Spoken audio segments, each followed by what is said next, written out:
우리 함께 기쁨으로 우리 주님 찬양하도록 하겠습니다.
항상 주님을 사모하며 주님의 그 인자하심과 그 역회하심과 그 인도하심에 따라서 우리가 영광을 올려드릴 수 있도록 우리는 만반의 준비를 해야 될 줄로 믿습니다.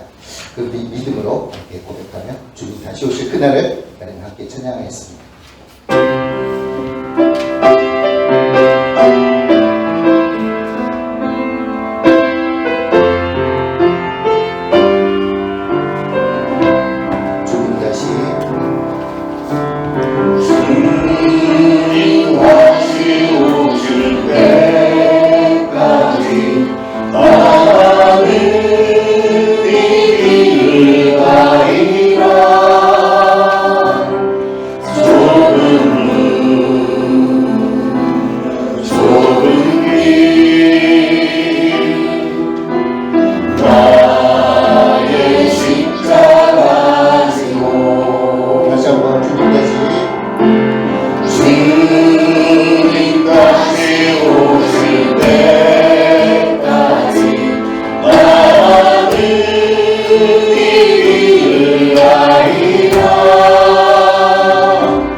특별히 대강절이 시작되는 날입니다.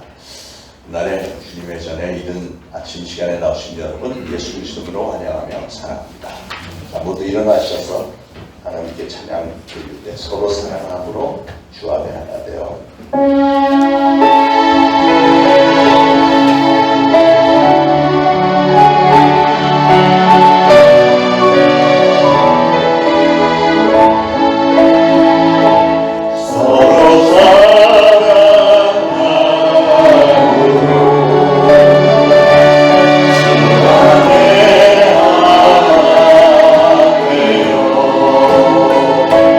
세상에 알리세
내가 붙드는 나의 종, 내 마음에 기뻐하는 자, 곧 내가 택한 사람을 보라.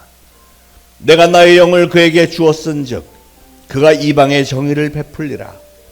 그는 외치지 아니하며 목소리를 높이지 아니하며 그 소리를 거리에 들리게 하지 아니하며 상한 갈대를 꺾지 아니하며 꺼져가는 등불을 끄지 아니하고 진실로 정의를 시행할 것이며 그는 쇠하지 아니하며 낙담하지 아니하고 세상의 정의를 세우기에 이르리니 섬들이 그 교훈을 앙망하리라. 나 여호와가 의로 너를 불렀은즉 내가 네 손을 잡아 너를 보호하며 너를 세워 백성의 언약과 이방의 빛이 되게 하리니 내가 눈먼 자들의 눈을 밝히며 갇힌 자를 감옥에서 이끌어내며 흑암에 앉은 자를 감방에서 나오게 하리라. 아멘. 우리 시간 합심해서 각자 하나님 앞에 참회의 기도 올리겠습니다. 기도합니다. 하나님 아버지 은혜를 참으로 감사를 드립니다. 오늘도 거룩한 주일을 저희들에게 허락하시어서 하나님의 존전에 나와 하나님을 배우며 하나님께 영광 돌립니다. 저희들 이렇게 소중한 시간들을 저에게 허락하여 주셔서 감사합니다.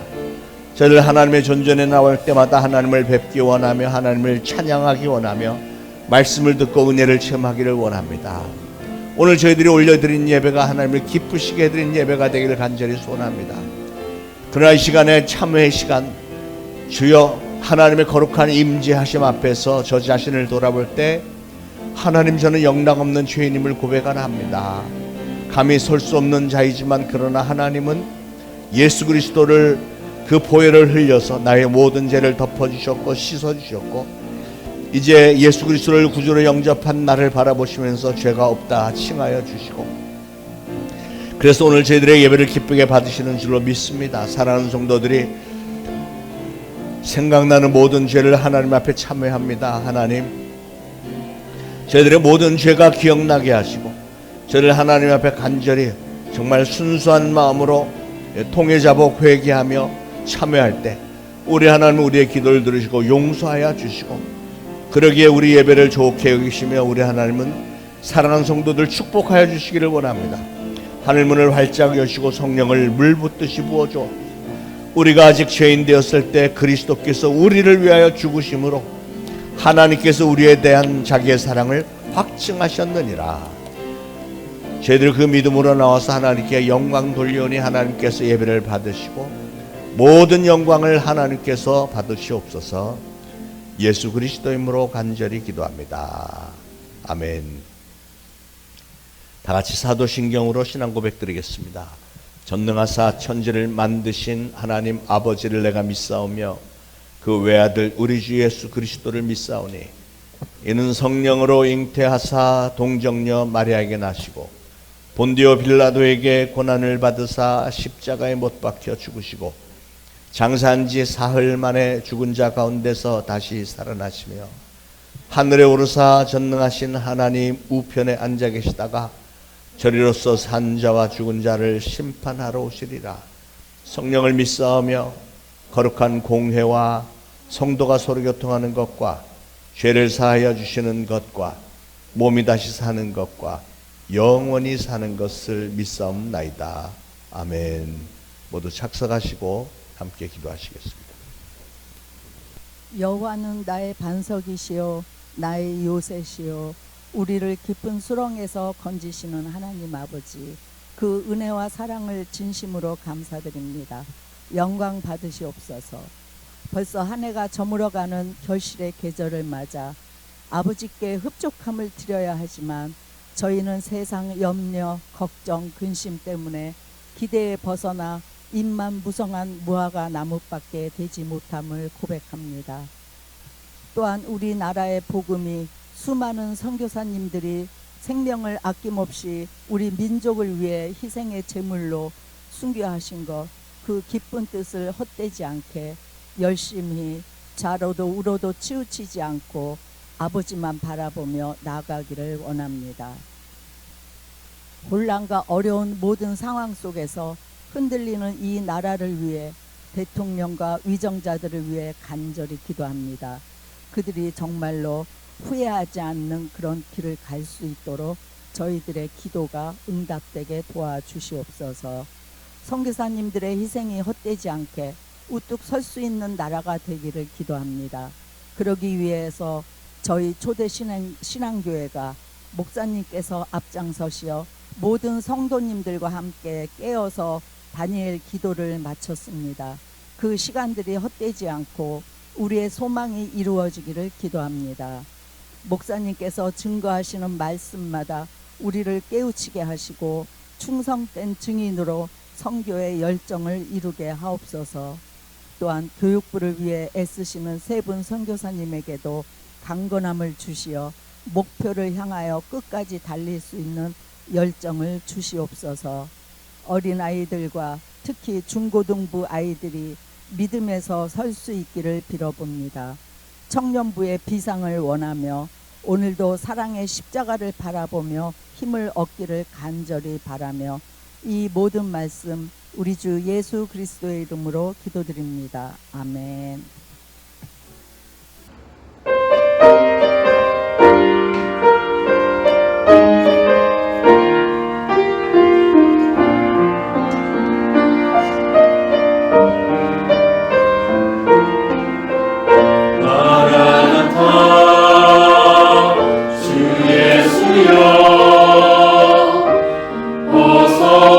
오시옵소서.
이사야서 40장 1절부터 5절까지 한 목소리를 봉독하시겠습니다.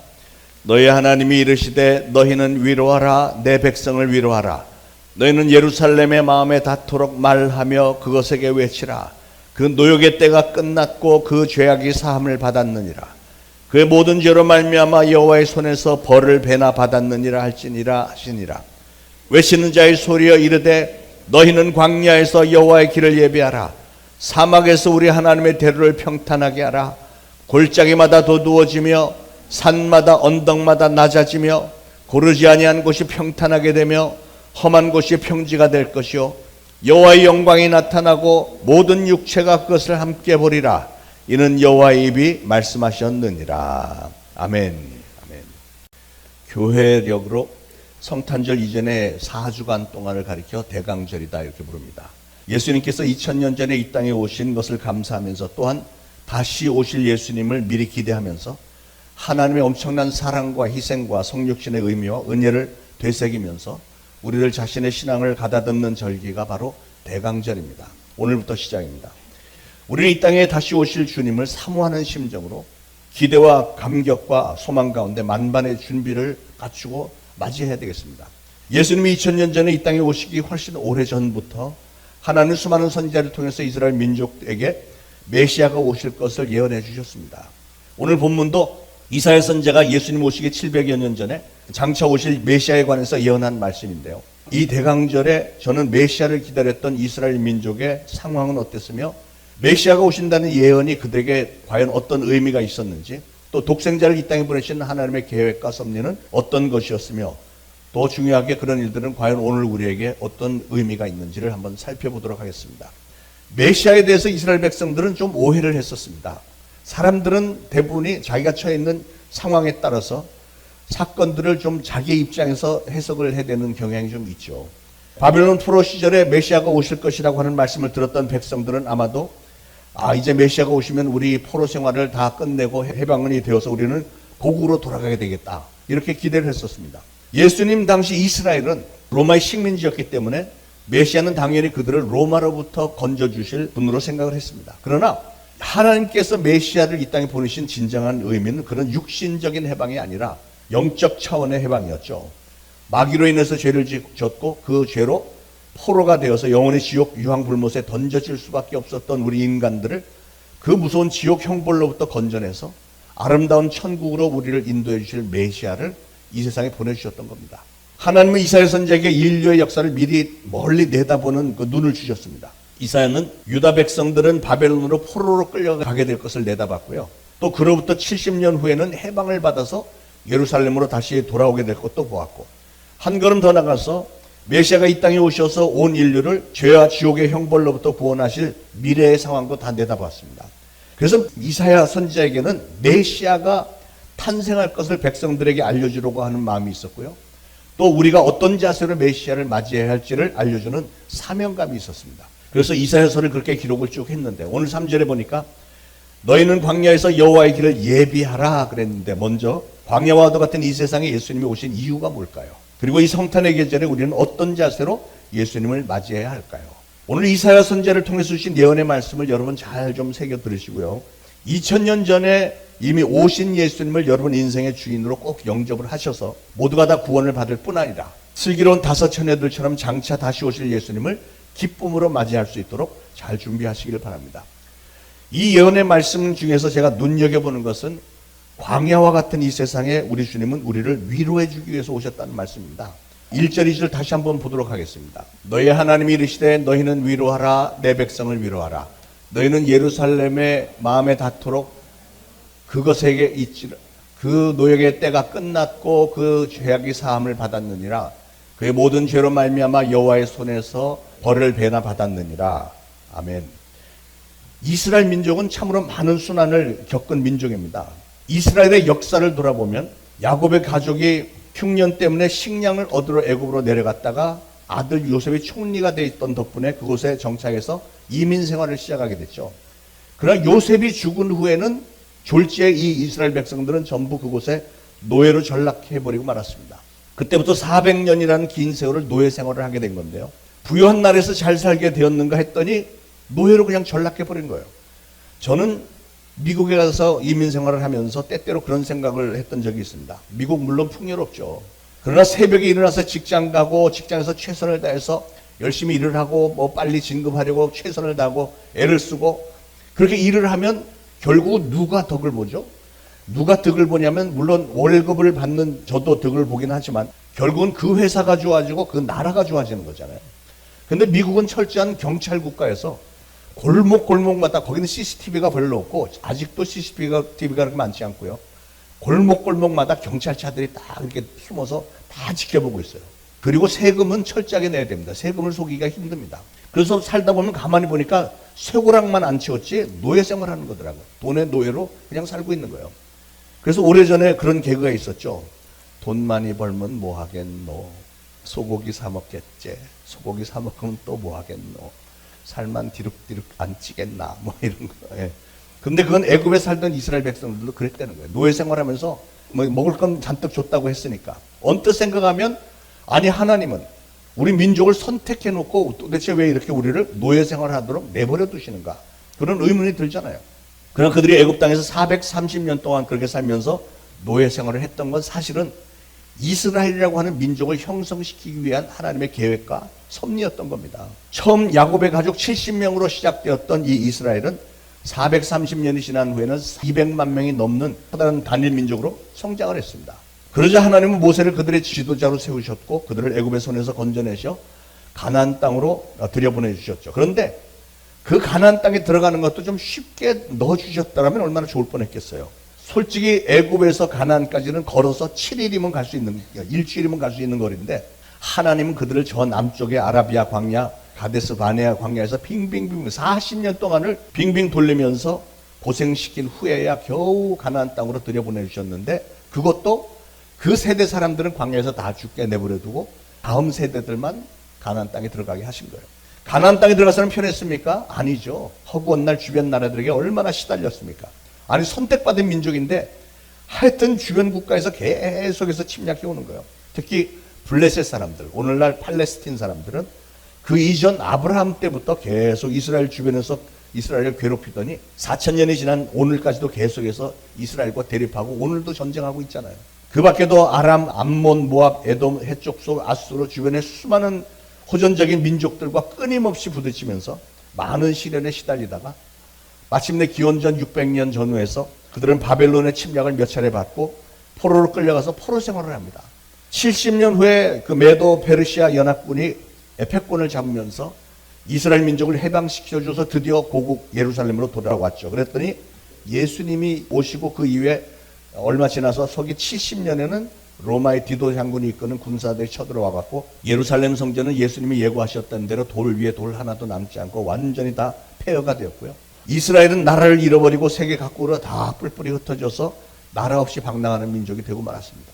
제2차 세계대전 때는 히틀러에게 600만 명 어마어마한 숫자의 유태인들이 무자비하게 학살을 당했고요. 그렇게 1900년 동안 나라가 없이 살던 이스라엘 민족이 갑자기 시온으로 돌아가자, 예루살렘 성전이 있는 곳으로 돌아가자, 시오니즘을 내세우면서 77년 전에 1948년 5월에 이 땅은 우리의 하나님께서 우리 조상 아브라함에게 주셨던 약속의 땅이다면서 그냥 무조건 쳐들어가고 팔레스틴 사람들, 거기 블레셋 사람들 살고 있는 사람들 다 내쫓고 자기가 그 땅을 되찾았어요.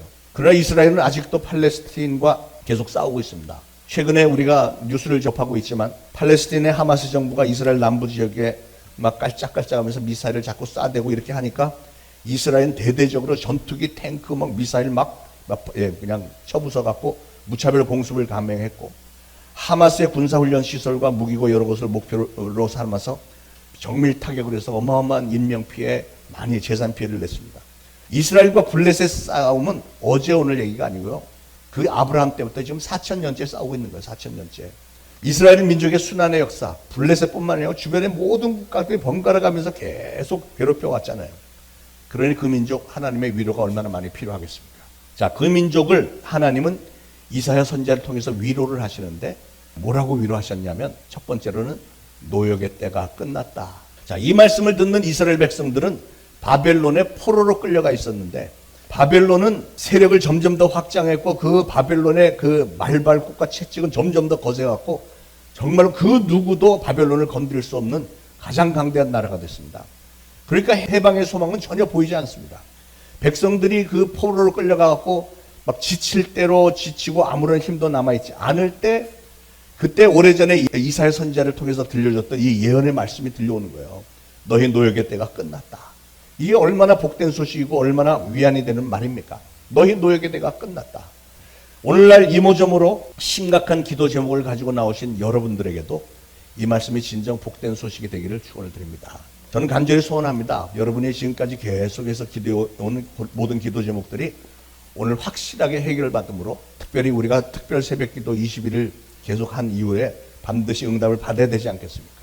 오늘 하나님께서 여러분에게 너희 노역의 때가 끝났다, 이런 말씀이 실제로 여러분의 삶에 생명력이 있는 위로가 되길 축원을 드립니다. 우리 초대신앙교회에 속한 성도들의 육신의 질병들은 이제 내가 나사렛 예수 그리스도의 이름으로 명하노니 다 떠나갈지어다. 생계를 위협하는 더러운 거짓 귀신들, 가난에 젖은 우리 성도들의 가정에서, 우리 성도들의 생계에서 다 떠나갈지어다. 슬픔과 고통들 다 떠나갈지어다. 당면한 모든 문제들 예수 그리스도의 이름으로 이 시간에 다 떠나가고 다시는 돌아오지 말지어다. 오늘 선포한 그대로 될 줄로 믿습니다. 더 소중한 위로의 말씀은 바로 그 다음 말씀인데요. 두 번째, 죄악이 사함을 받았느니라 하는 말씀.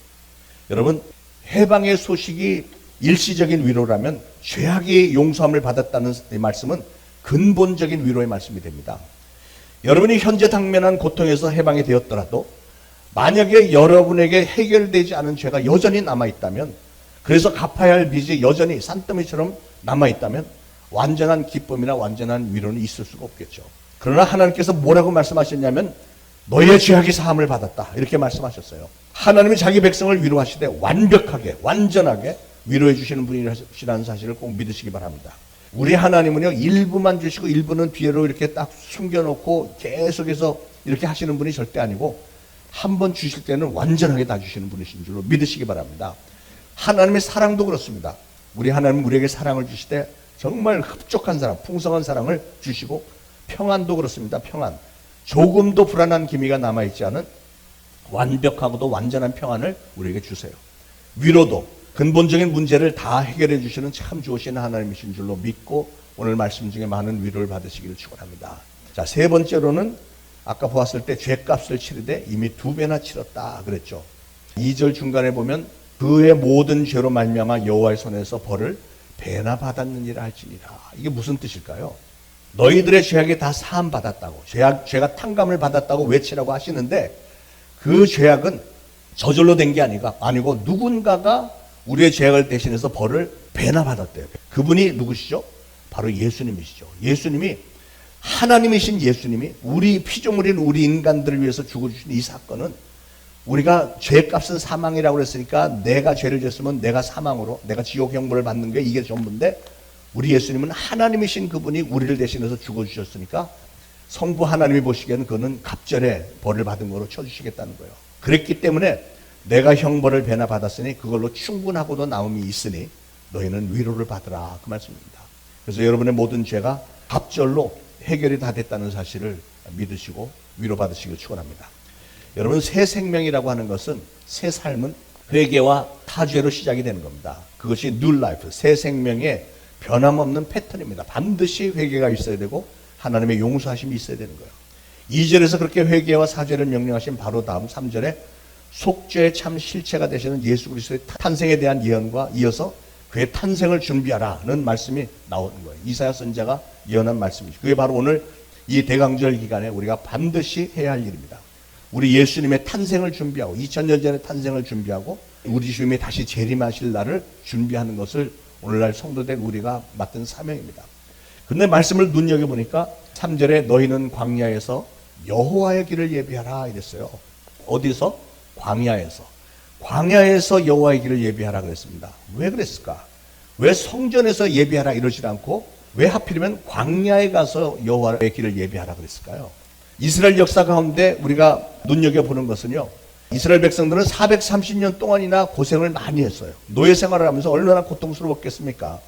그런데 하나님은 그들을 가나안 땅에 집어넣기 위해서는 그것만으로는 부족하다고 여기셔서 그들을 광야로 이끌어내서 40년 동안은 광야에서 빙빙 돌리면서 고생을 시킵니다. 그렇게 40년이나 광야 생활을 더 거친 뒤에야 드디어 젖과 꿀이 흐르는 가나안 땅으로 그들을 들어가게 하셨어요. 오늘 우리의 신앙도 마찬가지입니다. 우리는 죄의 속박으로부터 자유는 얻었지만 얼마 동안은 육신을 입었기 때문에 이 광야 같은 세상에서 그냥 살다가 하나님이 허락하시는 때가 되면 그때 우리는 저 가나안 복지, 저 천국으로 들어가게 될 것입니다. 중대한 이슈는 우리도 이스라엘 민족과 마찬가지로 반드시 이 광야와 같은 세상을 지나야 되는데 이 광야와 같은 세상을 지나는 과정 가운데 우리는 반드시 믿음을 잘 지키면서 신앙생활을 제대로 잘 하면서 잘 거쳐야만 그 후에 가나안 땅에 들어갈 수 있는 것이지, 그러지 않으면 광야에서 다 죽어버린 첫 세대처럼 될 수밖에 없다는 거죠. 사랑하는 여러분, 우리가 이 광야 생활을 사는 동안 신앙을 잘 지키면서 산다는 게 쉽지 않습니다. 그러나 이 노역의 때를 다 마치고 나면 저 아름다운 땅 천국에 들어가게 된다는 사실, 바로 그 소망을 붙들고 이 광야 같은 세상에서 승리하면서 살으라고 우리의 상한 마음을 위로해주고 힘을 주시려고 우리 예수님은 이 땅에 오셨다는 사실을 믿으시기 바랍니다. 위로하라, 내 백성을 위로하라. 그것이 바로 예수님이 이 땅에 오신 이유라는 거예요. 오늘도 예수님은 여러분을 정말로 위로해 주기를 원하시는데 오늘 말씀을 들으면서 마음은 활짝 열으시고 모든 위로를 받으시기를 축원합니다. 자, 그러면 광야는 어떤 곳입니까? 광야에서 어떤 일이 벌어졌죠? 몇 가지 생각해 보겠습니다. 이스라엘이 광야에서 살던 40년 동안 하나님은 하루도 빠지지 않고 매일매일 만나를 내려주셨어요. 먹을 것이라고는 전혀 없는 그 광야 사막지대에 만나는 하나님께서 매일매일 내려주신 생명의 양식이었습니다. 이스라엘 백성들은 40년 동안 그 만나를 먹으면서 살았어요. 하나님께서 광야에서 매일 그렇게 생명의 양식인 만나를 내려주신 것은 바로 오늘날 이 광야 같은 세상을 살고 있는 우리에게 영원한 생명의 양식이 되시는 예수 그리스도를 보내주시겠다고 했던 상징적인 메시지였던 거죠. 이스라엘 백성들은 광야를 지난 동안에 목이 마르지도 않았습니다. 왜냐하면 반석에서 생수가 콸콸 쏟아져 나와서 그 물을 마셨기 때문에 그래요. 요한복음 4장에 보면 예수님은 물을 길러왔던 사마리아 수가성 여인에게 뭐라고 했죠? 이 물을 먹는 자마다 다시 목마르려니와 내가 주는 물을 먹는 자는 영원히 목마르지 아니하리니 내가 주는 물은 그 속에서 영생하도록 솟아나는 샘물이 되리라. 이렇게 말씀하셨어요. 그러므로 우리 예수님은 바로 생명의 양식이시고 동시에 영원한 생명수라는 사실을 믿으시기 바랍니다.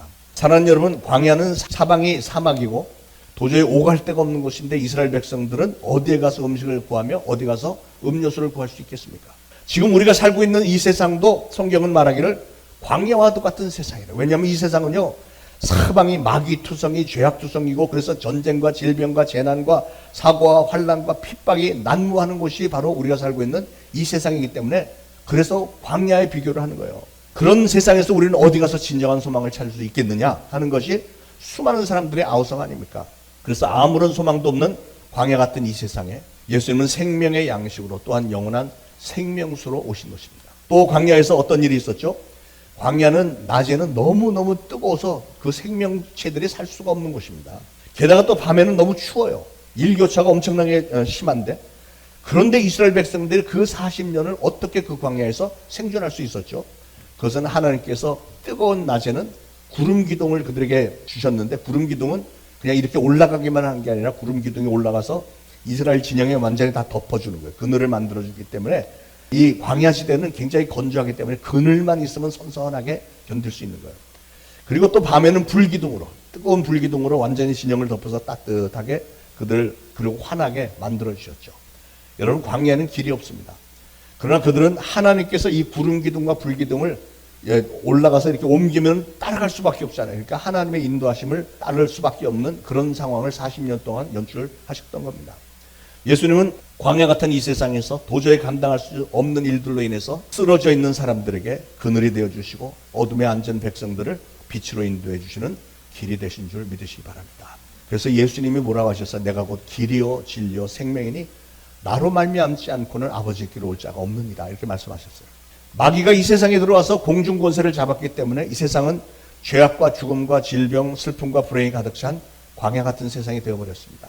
이 광야 같은 세상에 사는 우리 인생들은 매일매일 죄악과 죽음과 질병, 불행, 슬픔 가운데 완전히 그냥 포위되어서 갈 바를 몰라 어쩔 줄 모르고 있는 잃어버린 양과도 같은 존재들이 아닙니까? 그런 우리들을 보호하는 보호자, 피난처가 되어주시고 또 길이 되어주시고 진리와 생명이 되어주시기 위해서 우리 주님은 오셨다는 거예요. 광야에서 있었던 사건 한 가지 있죠. 민수기 21장에 보면 이스라엘 민족들이 하나님과 모세에게 막 원망을 해댔습니다. 이 광야는 마실 물도 없고 음식도 없는데 왜 우리를 여기까지 끌고 나와서 우리를 이렇게 고생시키고 왜 우리를 이렇게 굶어 죽게 만드느냐 막 아우성쳤습니다. 그랬더니 하나님은 독이 많은 불뱀 독사들을 보내서 불평해대는 사람들을 콱콱 물어버렸어요.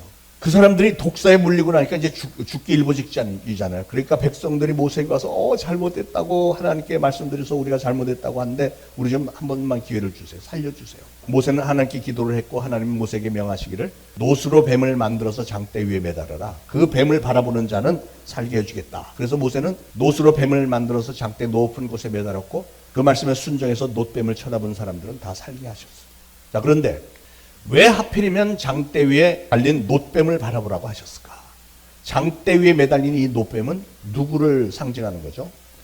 바로 그건 나무 십자가에 매달리신 예수 그리스도를 상징하는 거예요. 하나님은 말씀하셨습니다. 누구든지 내 아들 예수를 믿으면 다 구원을 얻을 것이다. 이렇게 분명히 말씀하시는데 어떤 사람은 뭐 잘난 척하면서 자기가 무슨 지성인이나 되는 것처럼 예수가 어떻게 하나님의 아들이냐? 그런 건 좀 무식한 사람들이나 믿는 거지 나는 공부를 많이 한 사람이기 때문에 난 예수 같은 거 안 믿어. 끝까지 용접 안 하는 사람들이 상당히 많죠. 그런데 안타까운 얘기지만 그런 사람들은 결과가 어떻게 되죠? 그 사람들은 이 세상을 살 만큼 사다가 결국은 저 아래로 가는 거예요. 아래로 가면서 막 소리 지르죠. 예수가 어떻게 하나님의 아들이냐? 예수가 어떻게 하나님의 아들이냐? 그러고서 예, 할렐루야. 여러분 모든 인생들은 죄인으로 태어났기 때문에 태어나는 순간부터 우리의 인생길은 그냥 지옥을 향해서 가는 거예요. 근데 은혜라고 하는 것은 우리가 그 지옥길에 있던 일행들인데 그 중에서 우리를 뽑아내 주셔서 천국으로 가게 해 주셨기 때문에 그게 은혜라는 거거든요. 오늘 이사야 말씀 가운데서 우리가 생각해 봐야 될 또 한 가지는요. 광야에서 여호와의 길을 예비하라. 이 말씀의 뜻이 과연 무엇일까? 시편 84편 5절에 이런 말씀이 있어요. 주께 힘을 얻고 그 마음에 시온의 대로가 있는 자는 복이 있나이다. 그러니까 여기서 시온의 대로하고 여호와의 길 이건 같은 뜻입니다. 여호와의 길, 시온의 대로. 그러니까 광야 같은 내 마음의 시온의 대로 즉 하나님의 길을 예비하라는 말씀인데 쉽게 말씀드리면 우리의 마음속에 주님이 와 계실 수 있는 자리가 마련이 돼야 된다. 우리 예수님이 여러분 안에 들어오실 수 있도록 여러분의 마음문을 열고 여러분이 예수님을 구주로 영접을 하셔야 된다는 거예요. 그러지 않아도 세상은 거친 광야 같은데 우리의 마음마저 온갖 죄악과 욕심과 더러운 것들로 가득 차 있으면 주님이 어떻게 거기 들어오시겠어요? 그래서 여호와의 길을 예비하라는 말씀의 뜻은 우리의 마음을 비우고 하나님 앞에 온전하게 회개하라 이런 뜻입니다. 우리 하나님은 죄와는 함께 하실 수가 없는 분이세요. 그래서 우리의 죄 문제를 해결해 주기를 원하시는데 우리가 죄 문제를 해결받는 길은 예수 그리스도를 나의 구주로 영접하면 되는 거예요. 왜냐하면 그 예수님이 내 죄를 대신해서 죽어주셨기 때문에 죄의 삭은 사망이라고 그랬는데 예수님이 죽어주셨기 때문에 나의 죄를 대신해서 죽어주신 그 예수님을 나의 주인으로 내가 모시기만 하면 내 죄의 문제는 다 해결이 되고 깨끗해진다는 거예요. 그래야만 우리 예수님이 내 안에 들어와 계실 수 있다. 온전히 회개하라는 거예요. 그래서 세례요한도 예수님의 길을 닦을 때 먼저 광야에 나가서 뭐라고 외쳤죠? 회개하라 천국이 가까웠느니라 이렇게 계속 외치면서 예수님이 오실 길을 닦았잖아요. 오늘 또 4절에 보니까요.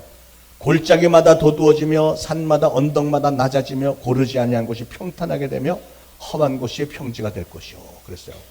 이게 아주 기가 막힌 말씀입니다. 기가 막힌 말씀인 이유는 골짜기가 도두어지며 이 말은 골짜기를 메운다는 뜻이잖아요. 이렇게 골짜기가 있으면 그걸 평평하게 메운다는 뜻이에요. 마음속에 우리 인생들 마음속에 골짜기처럼 모난 죄악된 성품과 또한 좌절된 마음, 낭망된 마음 이런 것들을 다 도두라는 거예요. 둥글둥글하게 이렇게 채워 넣으라는 말입니다. 그 다음에 산마다 언덕마다 낮아지며 이 말은 산이라고 하는 것은 교만을 얘기하는 거예요. 높잖아요. 높은 산들. 교만한 마음을 쳐서 낮추라는 거예요. 그리고 험한 곳이 평지가 될 것이요. 이것은 험한 곳이라고 하는 것은 죄성을 가지고 죄악된 생활을 하는 것을 험한 곳이라고 하는데 험한 인생들 그러니까 험한 곳이 평지가 될 거라는 이 말씀은 우리가 그런 죄악된 생활을 다 청산하고 정상적인 신앙의 삶으로 낮아지고 겸손하게 낮아지고 회개해라 이런 뜻입니다. 사랑하는 여러분 오늘 여러분은 어떠십니까? 이 대강절에 여러분은 예수님을 맞이할 준비를 잘 하고 계십니까? 여러분의 심령 가운데 있는 교만한 마음, 거만한 마음, 고르지 못한 상태 이런 상태들 다 정리를 하셨습니까? 이제 얼마 남지 않은 것 같습니다. 시온의 대로를 평탄하게 잘 닦아 놓으셔야 됩니다. 여러분은 과연 주님의 영광이 나타나 그 자리에 참여할 자격이 있다고 생각하십니까? 만약에 우리 예수님이 지금 다시 재림하신다면 여러분은 떳떳하게 주님 앞에 서서 주님 저예요 이렇게 할 수 있습니까? 곰곰이 잘 묵상을 해보시길 바랍니다. 그리고 속히 잘 정돈하셔서 예수님이 오시는 그 길을 예비하시길 바랍니다. 다시 말해서 이미 2000년 전에 오신 예수님을 여러분의 삶의 주인으로 영접부터 하시고요. 그렇게만 하시면 위로자로 오시는 예수님의 크신 위로와 평강이 여러분에게 임할 줄로 믿습니다. 이게 돼 있어야 되는 거예요. 미국의 어떤 감옥에 어떤 죄수가 오랜 세월 갇혀 있었는데요. 성탄절이 되니까 주지사가 그 죄수를 특별 사면을 시켜주려고 이 죄수를 찾아왔대요. 주지사는 그 죄수에게 이제 성탄절이라서 특별 사면을 시키려고 한다. 이걸 전하러 왔는데 그 말도 하기 전에 이 죄수는 이 주지사를 보자마자 세상을 원망하고 정부를 욕하고 간수들을 욕하고 주지사를 욕하면서 주지사가 무슨 말을 하러 왔는지 들으려고 하지도 않았다는 거죠. 주지사가 떠난 다음에 간수가 와서 물었습니다. 주지사가 자네를 석방시키기 위해서 면담하려 왔다던데 어떻게 얘기가 잘 됐나? 그러니까 죄수가 깜짝 놀랐죠. 나는 그 사람이 주지사인 줄 몰랐습니다. 그냥 맨날 오늘 목사 중에 하나인 줄 알았어요. 그 좋은 기회는 그 사람을 그냥 지나쳐버리고 말았습니다. 왜냐하면 그 사람이 준비가 되지 않았기 때문에. 사랑하는 여러분은 모두가 다 하나님의 위로를 받을 준비가 다 되어 있으시길 축원합니다. 여러분 마태복음 2장 3절에 보면 동방 박사들이 헤롯 궁에 찾아왔을 때 온 예루살렘이 듣고 소동했다 그랬습니다. 메시아가 온다고 자기들이 별을 따라서 왔다는데 온 예루살렘이 듣고 소동했대. 왜 그랬을까요? 주님을 맞이할 준비가 전혀 되지 않았기 때문에 그 난리를 친 거죠. 이제 예수님이 다시 오실 때도 마찬가지 현상이 일어날 것입니다. 오로지 준비된 사람만이 큰 기쁨의 좋은 소식을 들을 수 있게 될 것입니다. 이 대강절에 여러분의 마음에 시온의 대로 즉 주님의 길을 꼭 예비하시길 바랍니다. 슬기로운 다섯 처녀처럼 등과 기름을 항상 성령 충만한 가운데 준비하여서 주님이 다시 오실 때 영광 중에 들려올림을 받는 저와 여러분들 되시기를 예수 그리스도로 축원을 드립니다. 기도하겠습니다. 하나님 아버지, 광야와도 같은 이 세상 참으로 험하고 의존할 곳 없는 세상에 저희가 살고 있지만 우리를 향하시는 하나님의 선한 의도를 저희들이 생각하며 다시 한번 감사와 찬송과 영광 돌립니다. 광야 같은 이 세상에서 우리를 위로하기를 원하시고 우리에게 생명의 양식과 생명수를 주기를 원하시고 구름 기둥과 불 기둥으로 우리의 삶을 인도해 주기를 원하시고 불뱀과도 같은 악한 마귀에 물려서 죽어가고 있는 우리들을 구원하기를 원하시는 주님을 이 아침에 바라봅니다. 하나님, 저희 초대신앙교회 발을 들여놓는 모든 성도들은 한 사람도 빠짐없이 모두가 다 예수 그리스도를 구주로 분명히 영접하여서 구원의 반열에 들어설 수 있도록 귀한 믿음을 가지고 놋뱀 같은 예수 그리스도를 바라보는 저희들 다 되어지게 만들어 주시길 소원합니다. 특별히 저희들 이 대강절 기간 중에 다시 오실 주님의 길을 온전히 예비하며 기다릴 수 있도록 저희 모두에게 회개의 영을 부어 주옵소서. 우리 주님의 마음에 합한 신앙인들이 다 되어질 수 있도록 성령님께서 저희를 붙드시고 인도하시고 우리 하나님께서 우리 한 사람 한 사람을 인하여서 영광 받아 주옵소서. 예수 그리스도 이름으로 간절히 기도합니다. 아멘. 말씀을 잘 생각하시면서 찬송가 105장 부르면서 준비하신 예물 받겠습니다.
새로 살